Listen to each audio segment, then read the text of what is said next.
আমার কবর তো লই না, এই সাহেল না ময়লা হইয়া বইরে গেছে গা, কোন কবরই নে না। আসসালামু আলাইকুম চাচা। ওয়ালাইকুম আসসালাম। কি ব্যাপার বাবা?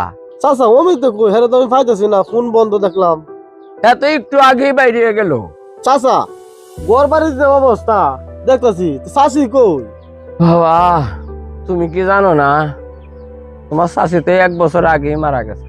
চাচা চাচি মারা গেছে, এতদিন হয়ে গেছে গা, এরপর আপনার বিয়ে শাদী করেন নাই?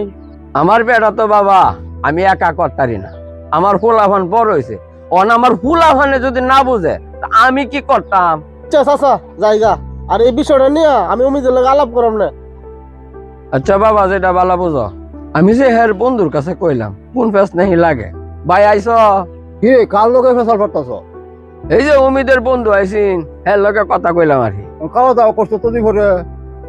কের খাওয়া দাওয়া করবাম ভাই, একবার কাইলে 2 বারই তো হাসতাহি। তখন কি বিয়ে শাদী করানোর দরকার না?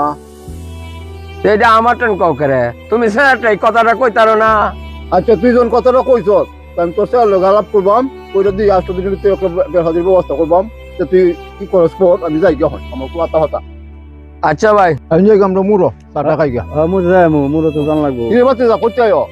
চাচা এক জায়গায় গেছিলাম, হ্যাঁ তের কি আইলাম, কে কিছু কইবেন আমনে? বাতি যা তোমার দেখা আসছি, তোমার বাপ তো শেষ বয়সে অনেকে ঘরে ঘরে মরবো, শাদী একটু থেকে করাম। হ্যাঁ করে এলাম চাচা, আরো 2-1 জনে কইছে।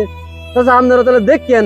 আচ্ছা সাহেল আমার বই কিনাইছিন, আর যে ফোন তো সাহেল আছেন এখন তো আমার বই হচ্ছে।